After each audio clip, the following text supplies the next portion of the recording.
The text came at 7:48 on a Tuesday morning while I was braiding Lila's hair before the school bus came. She was 9 years old, sitting cross-legged on the bathroom counter the way she'd done since she was small enough to fit in the sink, and she was telling me about a book report she had, due Friday. The one about sea turtles, and whether I thought a diorama counted as extra credit or just regular credit. I was half listening, fingers working through the braid, when my phone lit up on the counter beside her knee. It was a text from my sister-in-law. I read it once and set the phone face down. Finish the braid. Put the elastic on. Kissed Lila on the top of her head and told her the diorama would absolutely count as extra credit and that her teacher would love it. Watched her grab her backpack and run out the front door. Waited until I heard the bus pull away down the street. Then I picked the phone back up and read the message again. Hey, so I wanted to give you a heads up before everything gets finalized. We've been talking to the photographer, and he has a very specific vision for the ceremony and reception photos. He thinks the composition works best without younger kids in the formal shots, and honestly, the whole aesthetic we're going for is kind of an elevated, adult feel. It's not personal at all. We love Lila. But we think it's better for everyone if she sits this one out. You can still come, obviously. Just Lila should probably stay home. I stood in my bathroom for a long moment, looking at my reflection in the mirror above the sink. The same mirror I'd been looking into for 36 years, give or take. The same face, just older now. More tired in the eyes than I used to be. I set the phone down on the counter, went to the kitchen, and poured myself a second cup of coffee. Then I sat at the table and thought about the last 3 years. My brother and my sister-in-law had been together for 4 years and engaged for 1. I liked her well enough when they first started dating. She had strong opinions about wine and interior design, and she laughed too loud at her own jokes, but I genuinely liked her energy. The problems came later, slowly, the way problems in families usually do. Not like a fire, more like water damage. You don't notice it until the wall is already soft. My brother had never been good with money. That wasn't a secret. He'd floated through his 20s on charm and timing, working in sales, moving between apartments, always 1 or 2 paychecks behind on something. When he and my sister-in-law got engaged and started looking for a place together, they couldn't get approved for the apartment they wanted. His credit history was a mess. Hers wasn't much better. They called me and I said yes, and I co-signed their lease. I told myself it was temporary. I told myself it would last 1 lease term, maybe 2, just long enough for them to get on their feet. That was 22 months ago. In those 22 months, I had also quietly taken over my mother's phone bill, $94 a month, because her landlord had raised her rent and she'd fallen behind on things. I had been sending $650 every month to help cover the gap between what my mother earned part-time at the craft store and what her rent actually cost. I had been paying my brother's auto insurance since April, after he got a speeding ticket that sent his premium to a number he called me about, laughing a little, like it was funny. And then there was the wedding. My brother had proposed at a winery in the Shenandoah Valley, and naturally, that's where they wanted to get married. I thought it was beautiful when they showed me the photos. Stone walls, rolling hills, string lights, the kind of venue that photographs like a dream. The cost to book it was $18,400 total, with a $9,200 deposit due up front to hold the date. They didn't have $9,200. My mother offered to help and couldn't. My sister-in-law's parents were down in Florida and said they'd contribute when they could, which so far had meant 2 separate checks totaling $800. I put it on my visa because the venue preferred credit. I had my name on the contract. I did it because my brother was my brother, and because I had been the person in this family who kept things moving for as long as I could remember, and because I had told myself that this was the last big thing. After the wedding, I was going to start pulling back. I had been saying that to myself for a while. I had also fronted $3,500 to the catering company 3 weeks earlier because the venue required proof of a catering contract as part of the booking terms. Same situation. My card, my name, my signature at the bottom. Total out of pocket for the wedding, not counting the dress I'd already bought for Lila, and the flights my mother needed to get there. $1,700. Lila had been excited about the wedding since Christmas. She'd been the flower girl at my college roommate's wedding 2 years ago and had talked about it for months afterward. The white basket, the rose petals, the way everyone watched her walk down the aisle. When my brother got engaged, she'd asked me immediately, Am I going to be the flower girl? I told her we'd have to see, because I didn't want to promise anything that wasn't mine to give. But when I brought it up to my brother, he said of course.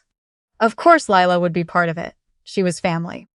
I sat at my kitchen table with my second cup of coffee going cold beside me and thought about that word. Family. I thought about the $9,200 deposit that had my name on it. I thought about the catering contract sitting in my email inbox. I thought about the apartment lease, 12 pages, my signature on the last line, my credit score standing between my brother and rejection 2 years ago. I thought about the $650 that left my account on the first of every month like clockwork, the car insurance premium I'd paid twice now, the phone bill I didn't think twice about. I thought about Lila, 9 years old, asking me this past December whether she could wear her hair down or if it needed to be up for the ceremony. Then I put my coffee mug down, opened my laptop, and started making calls. The first call was to the vineyard. I had the contract pulled up on my screen while the phone rang. I'd read it when I signed it, the way I read everything I sign. I work in project management for a commercial construction firm, and contracts are something I take seriously. I knew the cancellation clause. More than 60 days out, and I was entitled to 50% of the deposit back. The wedding was 9 weeks away, 63 days. I told the event coordinator that I needed to cancel the reservation. She asked if something had happened. I said yes, something had happened, and I needed to cancel. She was professional and kind about it. She told me they were sorry to hear it, that they'd process the cancellation and I'd see $4,600 back on my visa within 7 to 10 business days. I thanked her, hung up, and called the catering company next. The catering manager was less pleasant, which I had expected. I'd read that contract too. Cancellations more than 45 days before the event entitled me to a full refund minus a $200 administrative fee. The wedding was 63 days away. I told him I needed to cancel. By the time I hung up the phone, $7,900 was making its way back to me. I opened the portal for the property management company that handled my brother's apartment. I logged into the guarantor section of my account, the part most people don't know exists, the part that no one thinks about until someone needs their rent covered. I drafted a formal letter stating that I would not be renewing my role as guarantor when the lease came up in 6 weeks. I attached it to an email and sent it to the leasing office with a read receipt. Then I opened my banking app. I canceled the recurring transfer to my mother's account, the one that had been going out every first of the month for the past year and 4 months. I paused the automatic payment on my brother's car insurance policy. I removed myself as a billing contact on my mother's phone plan.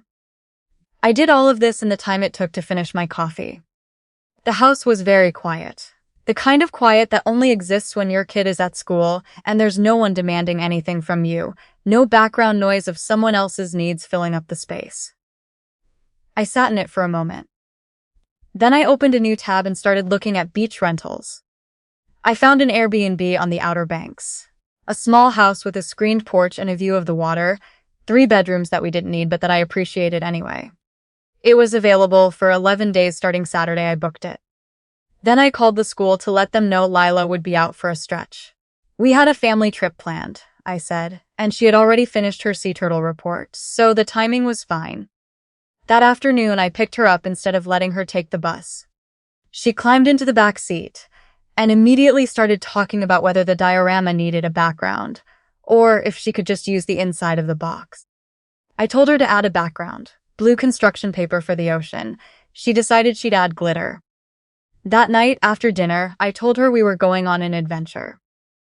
She looked up from her homework with an expression I recognized, the one that meant she was trying to figure out if this was good news or complicated news.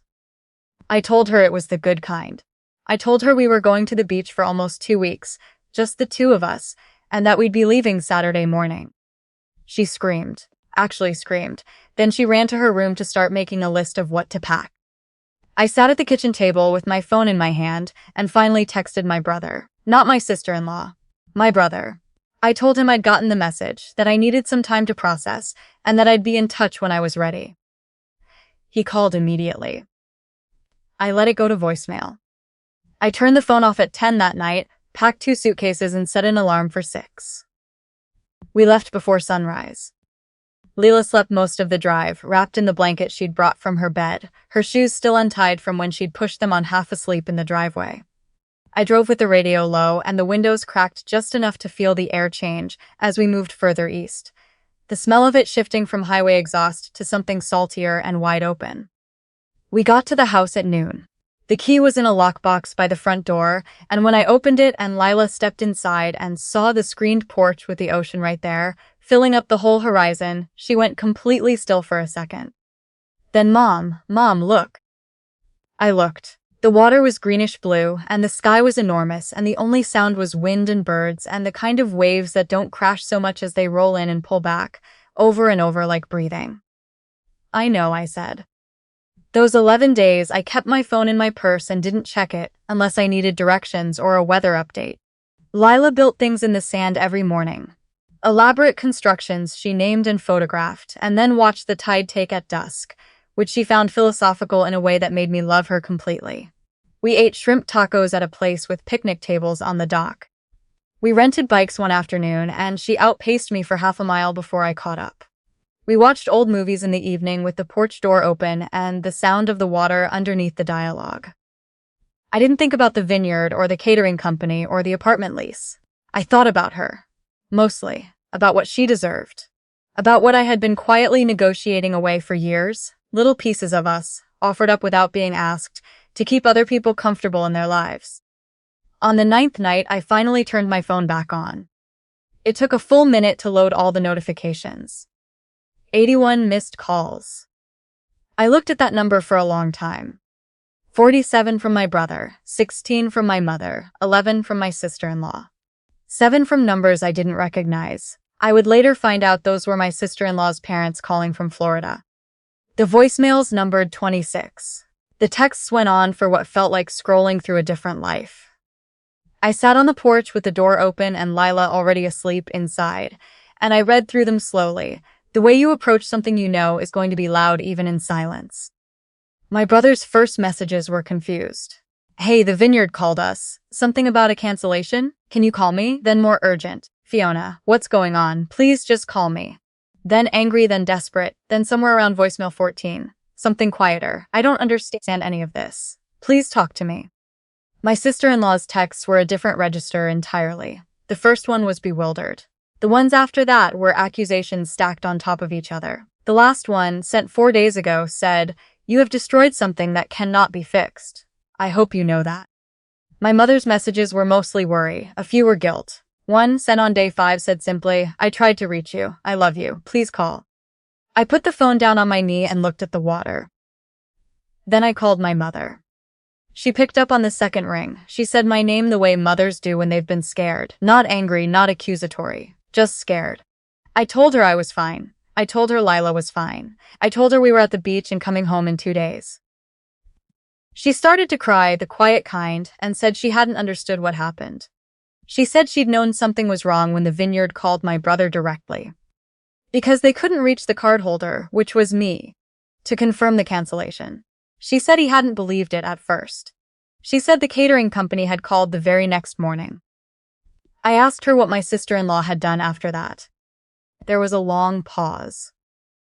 My mother said she'd been very upset, that she'd called around to other venues, that at 8 weeks out, on a late August Saturday in Virginia, there was nothing available within 3 hours that fit what they had left to spend, that my sister-in-law's parents had finally transferred more money from Florida, but it wasn't anywhere close to enough.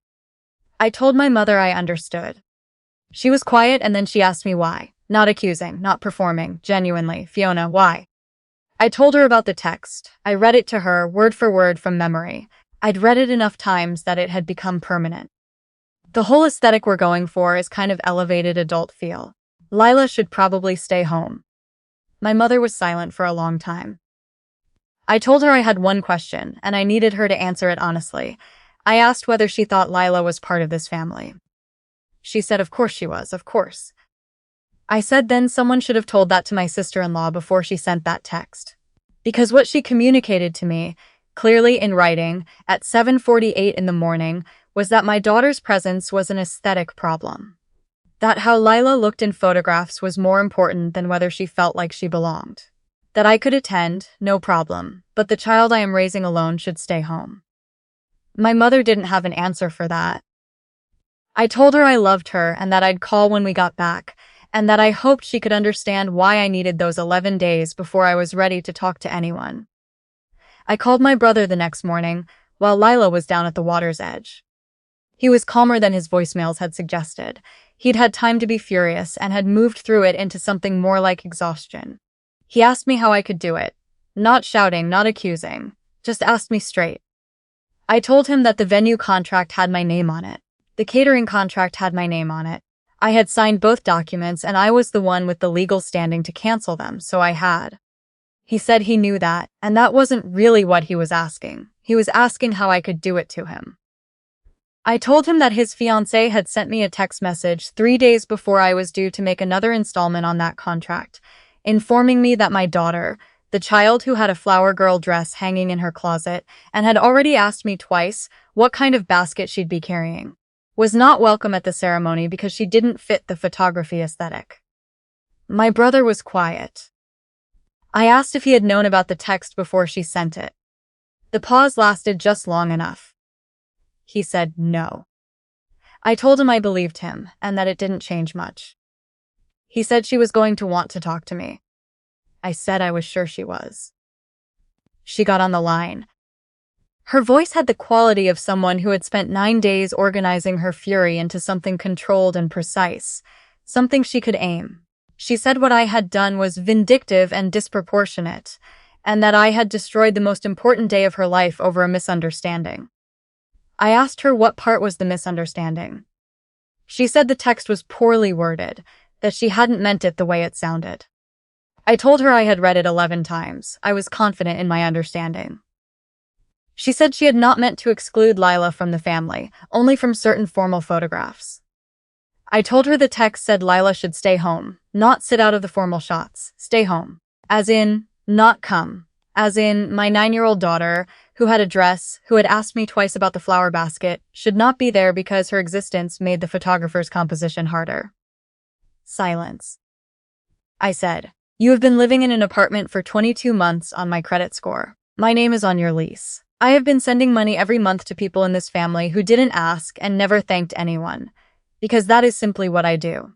I put $9,200 on my visa for your venue and $3,500 for your caterer. Not because anyone pressured me, but because I thought that's what you do for the people you love. And the one time I needed this family to show up for my daughter, not with money, not with anything grand or difficult, just by letting a 9-year-old girl walk down an aisle with a basket of flowers. You texted me at 7:48 in the morning to let me know she didn't fit your aesthetic." She said that wasn't fair. I said I agreed it wasn't. She started to say something about repaying me, about how this could still be salvaged if I would just... I told her the venue had already been released. There was nothing to salvage on that end. As for the lease, the property management company would be sending formal notice that I was not renewing as guarantor, which meant they had 6 weeks to qualify for the apartment on their own or make other arrangements. She said, "You can't do that." I said, "I've already done it." She said something I won't repeat here. I told her I genuinely hoped they found a path forward that worked for them. Then I told my brother, who had taken the phone back by then quietly, that I loved him, and that when he was ready to talk, not to negotiate, not to fix anything, just to talk, I was here. Then I hung up. Lila and I drove home 2 days later. We stopped at a roadside farm stand somewhere in North Carolina and bought a jar of wildflower honey and a bag of kettle corn, and she ate half the bag before we got back on the highway while quizzing me on sea turtle migration patterns she'd memorized for her report.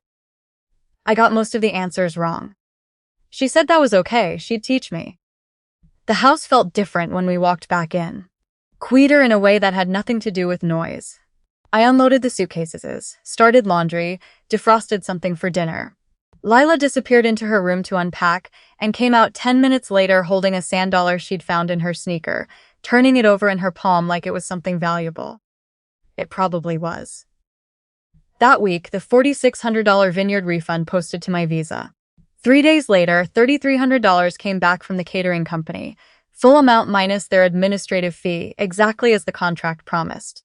I transferred both immediately to the savings account I'd opened for Lila the year she was born. It was the largest single deposit I'd ever made into it. The following month, I stopped the recurring transfers. All of them. My budget looked different than it had in 3 years. There was more room in it. More of it that was just ours. Mine and hers. I sat down one evening and did the math on what I'd been sending out every month, and then I closed the laptop without finishing, because the number was large enough to make me feel something I didn't have a word for yet.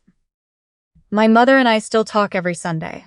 It's different now, easier in some ways, harder in others. She never asked me to reverse any of it. She never told me I'd gone too far. She said once that she wished things had gone differently, and I told her I wished that too. Then she asked about the sea turtle diorama, and I told her it had blue construction paper and an entire bottle of craft glitter, and that the teacher had given Lila an A and a personal note about her enthusiasm. And my mother laughed, and we stayed on the phone for an hour, talking about nothing that mattered very much, which was everything. My brother and I didn't speak for 2 months. When he finally called, it was a Tuesday morning, and he didn't open with an apology or an explanation. He just said my name, I said his. We sat there for a second in that. Then he said he was sorry. I told him I knew. He said, she is who she is. I said, I know that too. We talked for half an hour about nothing heavy. His job, Lila's soccer team, a show we'd both been watching but hadn't told each other about. Before we hung up, he said he hoped we could figure out how to be family again. I told him we never stopped being family. We just stopped pretending the arrangement was equal when it wasn't. There are nights I still catch myself doing the math, the monthly transfers, the insurance, the phone bills, the deposits. The years of quiet arithmetic that had become such habit, I'd stopped noticing the weight of it. I try not to add it all up at once. The number is big enough to make me feel things I haven't fully sorted through yet. But then I hear Lila in the next room, debating with herself whether she wants to be a marine biologist or a wildlife photographer, both of which she is entirely capable of becoming, and something in me settles into something solid. I am not the person who apologizes to keep the peace anymore. I am not the person who writes one more check, swallows one more exclusion, folds herself into a shape that fits someone else's picture. I am the person who read a text at 7:48 in the morning, finished braiding her daughter's hair, watched that daughter run to the school bus, and then, quietly, methodically, without a single raised voice or angry message, decided that enough was enough. People have called what I did cruel. My sister-in-law's mother left me a voicemail that used that exact word. I thought about it for a while. And then I thought about Lila, 9 years old, asking me whether her hair should be up or down for the ceremony. I thought about how I would have had to sit her down and explain why she wasn't wanted. I thought about what that conversation would have done to her understanding of what it means to belong to people who are supposed to love you. Cruelty is a word, so is clarity, so is enough. I chose one, and I would choose it again every single time. If any part of this felt familiar, if you are the one in your family who keeps the lights on and the leases signed and the peace preserved, and you are still the one who gets left out of the frame, I want you to say something out loud right now, even if no one else can hear it. Say that the generosity was real. Say that what happened was not okay. And then remember that every contract has a cancellation clause, including the invisible ones. Subscribe, because there are more stories like this one here, and I promise you, the ones coming next do not disappoint.